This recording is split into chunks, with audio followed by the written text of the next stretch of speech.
BJP की सरकार ने असंगठित अर्थव्यवस्था पर आक्रमण किया है और आपको गुलाम बनाने की कोशिश की जा रही है। 2008 में जबरदस्त आर्थिक तूफान आया, पूरी दुनिया में आया, अमेरिका में, जापान में, यूरोप में, चाइना में, सब जगह आया। अमेरिका के बैंक गिर गए, कंपनियां बंद हो गई, एक के बाद एक कंपनी की लाइन लग गई, बंद हो गई। यूरोप के बैंक गिरे, मगर हिंदुस्तान को कुछ नहीं हुआ। यूपीए की सरकार थी, प्रधानमंत्री जी के पास गया और मैंने उनसे पूछा, मनमोहन सिंह जी बताइए, पूरी दुनिया में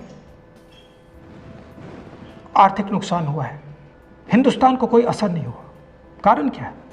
मनमोहन सिंह जी ने कहा, राहुल, अगर हिंदुस्तान की अर्थव्यवस्था को समझना चाहते हो तो यह समझना होगा कि हिंदुस्तान में दो अर्थव्यवस्थाएं हैं।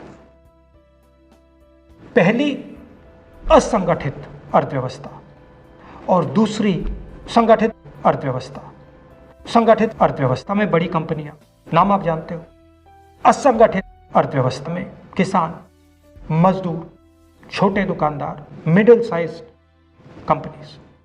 जिस दिन तक हिंदुस्तान का असंगठित सिस्टम मजबूत है, उस दिन तक हिंदुस्तान को कोई भी आर्थिक तूफान छू नहीं सकता। अब आज के दिन आते हैं। पिछले 6 साल से बीजेपी की सरकार ने असंगठित अर्थव्यवस्था पर आक्रमण किया है। 3 बड़े उदाहरण तो मैं आपको अभी दे देता हूं। नोटबंदी, गलत जीएसटी और लॉकडाउन। आप यह मत सोचिए कि लॉकडाउन के पीछे सोच नहीं थी। यह मत सोचिए कि गलती से आखिरी मिनट पे लॉकडाउन कर दिया गया है। इन तीनों का लक्ष्य हमारे इनफॉर्मल सेक्टर को खत्म करने का है।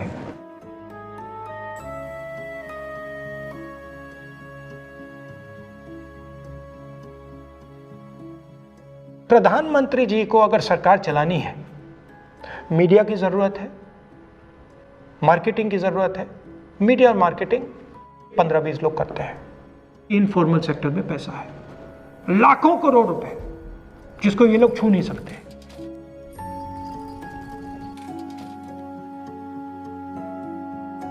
इसको ये लोग तोड़ना चाहते हैं, पैसा लेना चाहते हैं। इसका नतीजा आएगा। नतीजा यह होगा कि हिंदुस्तान रोजगार पैदा नहीं कर पाएगा। क्यों? क्योंकि इनफॉर्मल सेक्टर 90% से ज्यादा रोजगार देता है।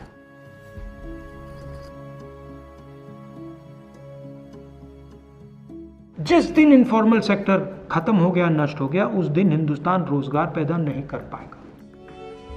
आप ही इस देश को चलाते हो, आप ही इस देश को आगे ले जाते हो और आपके खिलाफ साजिश हो रही है। आपको ठगा जा रहा है और आपको गुलाम बनाने की कोशिश की जा रही है। हमें इस आक्रमण को पहचानना पड़ेगा और पूरे देश को मिलकर इसके खिलाफ लड़ना पड़ेगा।